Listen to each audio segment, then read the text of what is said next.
Assalamualaikum warahmatullahi wabarakatuh.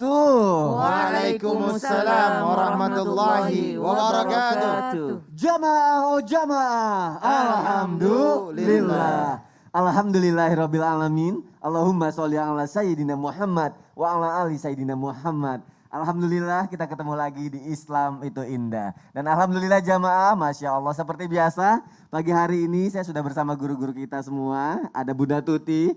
Bunda apa kabar Bunda? Alhamdulillah sehat. Alhamdulillah sehat. Gimana kabar Kak Sony, Masya Allah, sehat? alhamdulillah sehat juga Bunda. Terima kasih. Dan juga ada Habib Usman bin Yahya jamaah. Sehat Bib? Alhamdulillah. Alhamdulillah, Masya Allah. Luar biasa sekali. Dan juga ada Ustadz Syam. Assalamualaikum. Waalaikumsalam. Sehat ya Ustadz ya? Alhamdulillah. Semangat pagi-pagi dong. Semangat pagi-pagi. Insya Allah Semangat. guru-guru kita akan memberikan pelajaran-pelajaran yang insya Allah bermanfaat untuk kita semua jamaah ya. Apalagi pagi hari ini ada yang penting banget nih untuk suami istri juga atau mungkin yang mau menikah ya. Kita bisa belajar pagi hari ini. Karena sebagai suami istri itu kan kita maunya selalu langgeng ya jamaah ya. Tapi kadang suka ada nih kerikil-kerikil rumah tangga tuh yang menyakitkan kalau dibiarkan ya sebenarnya. Dan kalau dibiarin gitu aja itu bisa membuat hubungan itu jadi renggang antara suami dan istri. Mungkin statusnya suami istri di rumah. Tapi kok di rumah kayak musuhan suami istri. Nggak teguran atau selalu marahan. Nah ini ada beberapa faktor nih jamaah yang bisa menyebabkan ini semua terjadi. Hari ini kita bahas aja temanya adalah meresahkan. Yaitu singkatan dari masih berstatus sudah pisah kehidupan. Nauzubillah min zalik. Kita belajar pagi hari ini yuk jamaah yuk. Langsung aja untuk yang pertama aku punya tayangan nih jamaah nih. Video istri melepas kepergian suami yang bekerja ke luar negeri. Kita lihat tayangannya jamaah, silakan. Jika bukan kepadamu, aku tidak tahu lagi pada siapa rindu ini kan ku beri, pada siapa rindu ini kan ku beri. Oh, lihat aku sayang. Aduh sedih ya kalau harus terpisah, hubungannya LDR, long distance relationship, hubungan jarak jauh. Rasanya tuh gimana ya, Dilan aja gak kuat kalau rindu-rindu kayak gitu, berat katanya ya. Tapi kita tanya sama Ustadz Syam. Ustadz Syam nih yang kuat nih biasanya. Lebih kuat daripada Dilan Lebih maksudnya. kuat daripada Dilan. Ustadz Syam, Siap. kalau LDR kan rasanya gimana ya, suami istri hubungan jarak jauh tuh kayaknya aduh kayak kangen banget, rindu banget. Tapi karena keterbatasan jarak ya jadi kayak gimana ya, kadang suka timbul rasa tidak percaya, suudzon. Nah gimana nih supaya kita tidak merasakan hal seperti itu Ustadz Syam? Siap, Ada baik. tipsnya nggak nih? Bismillahirrahmanirrahim. Tapi guruku Habib Utsman, Bunda Tuti, Mas Sony dan seluruh guru-guru kami yang dimuliakan Allah Subhanahu wa taala. Bismillahirrahmanirrahim. Alhamdulillahirabbil alamin wassalatu wassalamu ala asyrafil anbiya'i wal mursalin sayyidina Muhammadin wa ala alihi wa sahbihi ajma'in. Asbahna wa asbahal mulku lillahi rabbil alamin. Subhanaka la ilma lana illa ma 'allamtana innaka antal alimul hakim. Amin amin ya rabbal alamin. Kalau bahasa anak sekarang overthinking. Oh overthinking. Overthinking. Jadi kalau misalnya kita bilang suudzon, terlalu banyak berpikir, kemudian curigaan, kalau bahasanya sekarang udah diganti lagi overthinking. Overthinking. Jadi banyak teman-teman yang bertanya bagaimana sih caranya Kak untuk tidak overthinking atas segala sesuatu gitu. Jadi sebenarnya intinya jangan mengurusi urusan Allah. Ya, jadi kita ini manusia biasa yang tidak bisa mengambil alih urusannya Allah. Yang tidak tidur, tidak mengantuk dan bisa mengurusi 24 jam itu per 7 itu hanyalah Allah Subhanahu wa taala. Kalau kita manusia biasa akan terpisah jarak dan waktu. Dan subhanallah, hal seperti ini sudah tercontoh di dalam Al-Qur'an, di dalam surah Al-Baqarah di mana ada sepasang suami istri yang sedang romantis-romantisnya tapi harus terpisah jarak. Bukan karena apa-apa, tapi karena perintah Allah Subhanahu wa taala. Tersebutlah Nabi Ibrahim alaihissalam diperintahkan oleh Allah Subhanahu wa taala membawa istrinya Siti Hajar dan juga anaknya yang baru lahir yaitu Sayyidina Ismail alaihissalam. ketika dibawa ke lembah gurun, padang pasir yang kosong, yang gersang, yang tidak ada sama sekali kehidupan di sana. Tidak ada kota, tidak ada air, tidak ada apapun di sana. Diturunkanlah Siti Hajar dan Ananda Ismail alaihissalam di sana. Setelah diturunkannya, tidak ada apapun di sana, maka seorang istri yang salehah langsung bertanya kepada sang suami. Ketika Hajar turun, Ismail pun turun daripada ontanya, kendaraannya. Ibrahim alaihissalam langsung naik kembali ke onta dan berbalik ke Palestina. Lalu mengatakanlah Sayyidatina Hajar kepada suaminya, ilaman tatrukani, wahai suamiku, engkau tinggalkan aku untuk siapa gitu? Enggak ada siapa-siapa loh di sini. Kau ninggalin aku di sini. Karena Hajar nggak tahu gitu mau dibawa ke sini. Dipikirnya cuma diajak jalan-jalan. Dipikirnya mau diajak kemana gitu ya. Ditinggalin. Tahu-tahu ditinggal gitu. Nabi Ibrahim alaihissalam tidak menoleh sama sekali ke belakang. Kenapa? Karena kapan Nabi Ibrahim menoleh menjawab pertanyaan daripada Hajar, maka akan terjadi perbincangan. Kapan terjadi perbincangan, maka akan terjadi rasa tidak enak hati. Kapan rasa tidak enak hati ini muncul, maka dia akan kasihan terhadap anaknya dan istrinya, maka tidak jadi menjalankan perintah Allah. Maka Nabi Ibrahim terus berpaling dan menjalankan kendaraannya. Kembalilah bertanya Siti Hajar, ya Ibrahim, wahai suamiku, wahai Ibrahim, utusan Allah, untuk apa kau tinggalkan aku di sini? Kepada siapa engkau tinggalkan aku di sini? Maka Nabi Ibrahim AS tetap menahan dirinya untuk tidak menoleh kepada istrinya. Yang ketiga kali, barulah ketika Hajar mengatakan, apakah engkau meninggalkan aku kepada Allah? Ya, la yudayyi'anallah. Idzan la yudayyi'anallah, kata Hajar alaihissalam, kalau kau meninggalkan aku kepada Allah, aku sangat yakin Allah tidak akan pernah meninggalkanku dan tidak akan pernah membiarkanku. Maka muncullah yang namanya kita tahu sekarang ya, ada Safa Marwa, ada Sa'i, ada air Zam-Zam. Tahu nggak apa yang membuat LDR mereka kuat? Apa tuh? Yang pertama, keyakinan Nabi Ibrahim alaihissalam kepada Allah. Yang kedua, keyakinan Hajar kepada suaminya. Ya, Hajar kepada suami. Kenapa Hajar percaya untuk dibawa jalan-jalan dan ditinggalin di situ dan nggak berontak? Karena dia yakin suami saya orang soleh. Kalau mau kunci daripada LDR itu, sama-sama yakin bahwa pasangan kita soleh dan soleh. Masya Allah. Tapi kan kalau orang yakin ya mungkin alhamdulillah godaannya jauh ya. Tapi kalau yang nggak yakin ya, apalagi kalau misalnya tadi kayak kata Ustadz Syam, overthinking. Ada terjadilah perselingkuhan nih pas saat LDR. Tuh cara maafinnya gimana tuh Ustadz? Kan susah ya ngasih Kalau udah terlanjur. Kalau udah terlanjur ya udah serahkan kepada Allah Subhanahu wa taala. Ketika kita sudah menitipkannya kepada Allah Subhanahu wa taala dan dia tetap berseleweng daripada jagaan Allah, berarti dia berdosanya bukan sama kita lagi tapi berdosanya kepada Allah. Dan pembalasan Allah pasti ada gitu. Serahin semua sama Allah. Kita memang maafin aja tapi jangan mungkin repot-repot lah memikirkan apa yang dipikirkan Allah.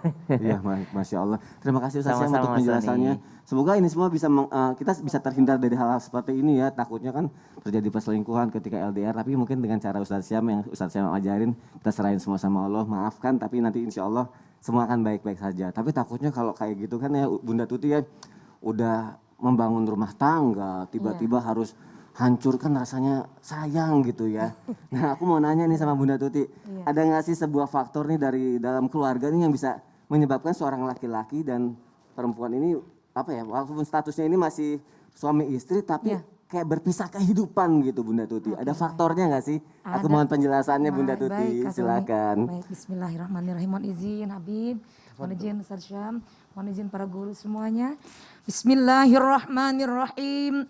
Assalamualaikum warahmatullahi wabarakatuh. Waalaikumsalam warahmatullahi wabarakatuh. Bismillahirrahmanirrahim. Alhamdulillahirabbil alamin wa bihi nasta'in ala umurid dunya waddin wassalatu wassalamu ala asyrafil anbiya'i wal mursalin sayyidina Muhammadin wa ala alihi wa sahbihi ajma'in. Amma ba'du. Faktor-faktor utama di dalam rumah tangga ini terjadi permasalahan pastilah ada. Karena di dalam rumah tangga itu tidak selamanya kita mulus-mulus saja. Sebetulnya kalau misalkan kita kembali kepada niat awal pernikahan, tidak ada lain adalah untuk ibadah. Dan ketika ibadah itu kita jalankan bersama-sama, berarti kita sama-sama ingin mencari ridho Allah Subhanahu wa taala.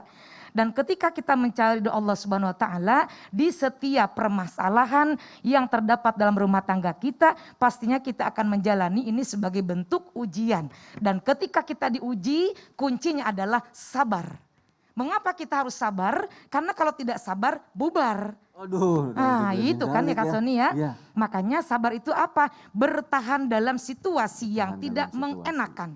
Dan ketika kita sabar, insya Allah, Allah bersama orang-orang yang sabar. Amin. Nah kemudian faktor-faktor diantaranya ada Apa dalam tuh? intern ataupun dalam eksternal ataupun intern internnya sendiri. apa? Internnya? Iya biasanya, maaf ya Bunda ini karena orang tua ini ya biasanya ada mertua juga atau orang tua kita sendiri. tua sendiri. Makanya ketika kita menikah itu harus mencari ridho orang tua dulu. orang Kalau tua. kita menikah, kalau dua orang tua baik calon mertua ataupun ibu kita ridho terhadap calon pasangan kita, sudah pasti insya Allah keberkahan yang akan kita dapatkan.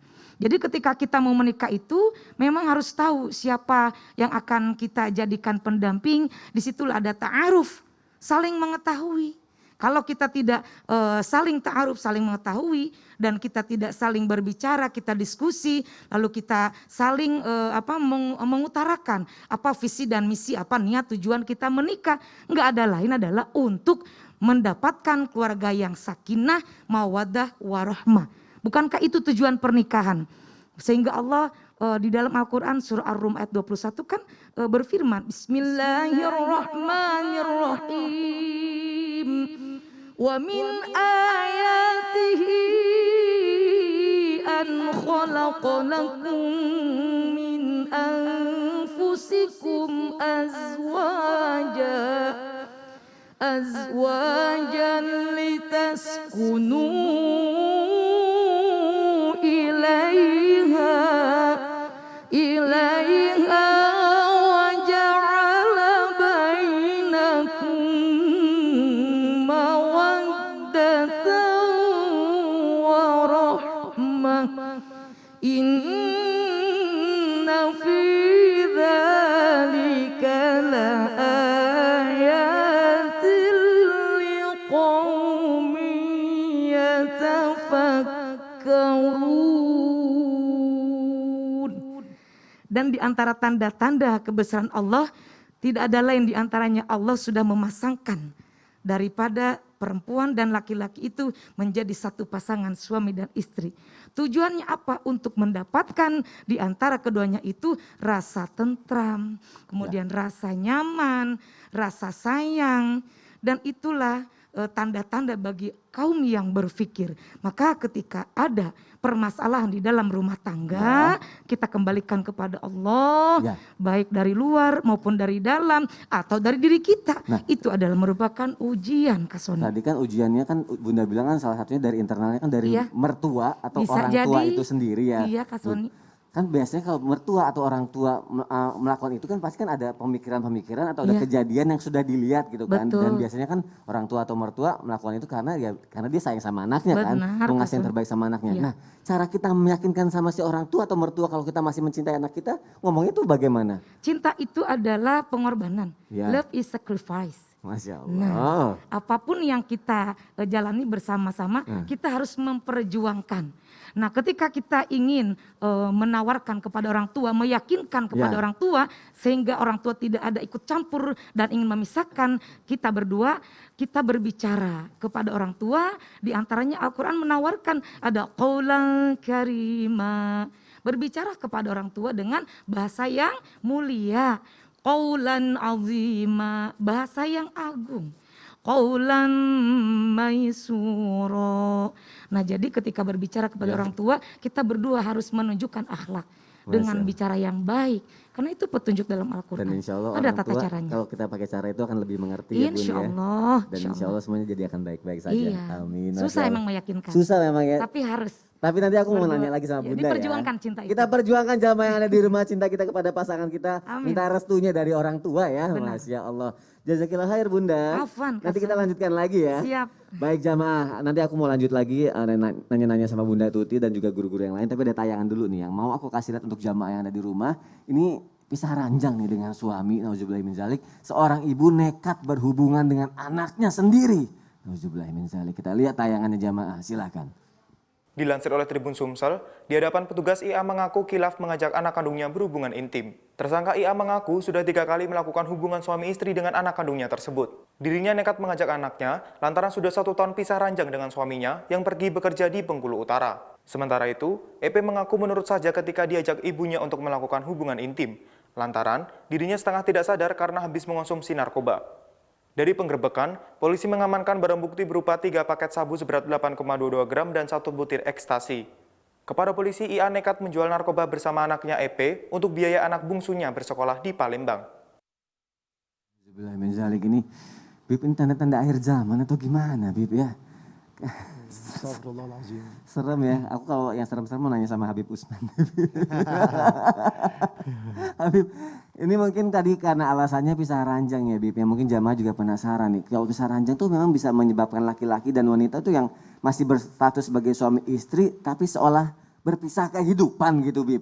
Dan aku juga pengen tahu, kalau kita udah pisah rumah, itu termasuk pisah ranjang juga Bib. Masing-masing tinggal di tempat yang lainnya.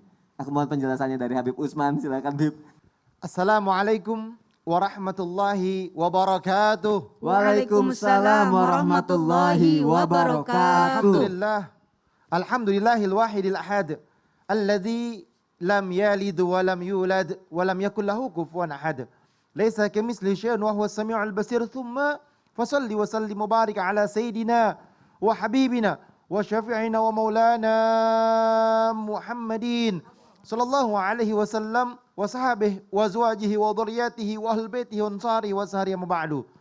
Segala puji bagi Allah Subhanahu wa taala yang telah memberikan kita nikmat iman, nikmat sehat walafiat sehingga kita bisa menyaksikan Islam itu indah. Semoga penonton di rumah mendapatkan keberkahan dan keridhaan Allah Subhanahu wa taala dan juga bisa mengamalkan ilmu dari guru-guru kita untuk dirinya, istrinya, suaminya dan anak-anaknya. Insyaallah kita semua mendapatkan ridhonya Allah Subhanahu wa taala. Amin amin ya rabbal alamin. Allah Subhanahu wa taala telah mensyariatkan untuk perbaikan antara hubungan suami dan istri dan untuk menempuh daripada cara-cara yang baik, cara-cara yang ma'ruf untuk menyatukan mereka kembali. Yakni mereka akan mengadakan yang namanya rumah tangga tersebut bertujuan sakinah, mawaddah, warahmah. Oleh karena itu, Allah Subhanahu wa taala berfirman di dalam Al-Qur'an untuk menghindari perceraian dengan cara yang baik, yakni pisah ranjangkan atau memisahkan daripada suami dan istri, tetapi bukan pisah rumahnya, tapi hanya pisah ranjangnya.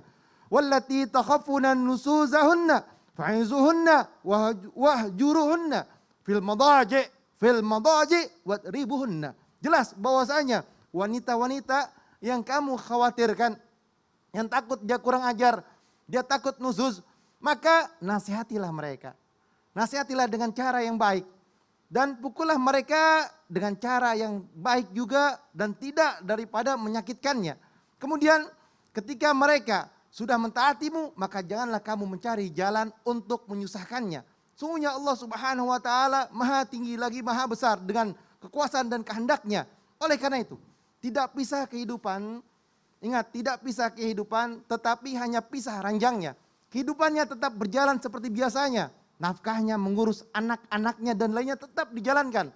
Suami mengurus anaknya, istri mengurus anaknya dan juga mengurus kebutuhan suaminya tanpa bahwasanya terjadi sebuah keributan yang besar yang dia pikirkan. Pisah ranjang ini hanya dilakukan untuk pisah tempat tidur, bukan pisah rumahnya, bukan pisah tempat tinggalnya. Hanya ranjangnya, atau bahkan dalam mazhab Imam Syafi'i dijelaskan memunggungkan belakangnya atau punggung badannya, atau juga bisa tempat tidurnya dan juga dilakukan dengan cara yang ma'ruf, yang baik. Oleh karena itu, bahwasanya orang yang pisah ranjang itu paling lama banget 1 bulan. Tidak boleh daripada itu. Proses pisah ranjang tersebut antara istri dengan suaminya harus dengan yang ma'ruf, yang baik. Baik. Berarti kalau itu pisahnya cuma pisah ranjang ya, Iya, bukan pisah rumah ya. betul. Kalau sama istri itu tempat tidurnya tingkat atas bawah gitu, sebutannya pisah ranjang juga nggak sih? Pisah ranjang, karena ranjang satu dengan ranjang yang atas. Nggak ada juga sama istri yang tempat tidurnya atas bawah. Bib, kalau ngomongin masalah itu Bib, kadang kan seorang anak juga terkadang ya ada sebagian orang yang anak yang tahu nih hubungan orang tuanya tidak akur, tidak baik. Betul. Sehingga akhirnya terlihat anaknya melihat kalau orang tuanya itu pisah ranjang gitu. Ini bagaimana nih cara menjelaskan kepada anaknya nih Bib ya?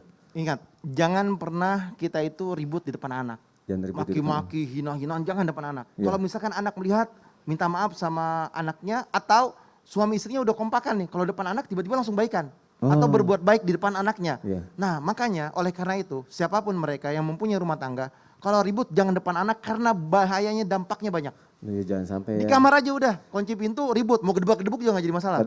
Kadang-kadang suka keceplosan. Tapi nggak boleh gitu ya, mukul. Nggak mukul Nggak ya. boleh, nggak Ya, kalau boleh. bisa berarti mungkin dihindari aja lah dulu ribut di depan anak ya. Betul. Baik, nanti kita lanjutkan lagi Habib Usman. Terima kasih untuk penjelasannya. Jamaah juga pasti penasaran lagi selanjutnya apa lagi nih. Tapi ada lagi yang mau aku tanyain dulu sama Bunda Tuti. Bunda, bicara soal anak tadi aku sedikit Iya. nanya sama Habib Usman. Iya, Kak Sony. Seorang anak pasti memiliki andil juga dalam keluarga. Iya. Benar nggak sih anak itu juga memiliki hak nih yang akhirnya bisa menyebabkan atau si orang tua nih suami sama istrinya ini ayah ibunya ini pisah. Emang anak punya hak seperti itu?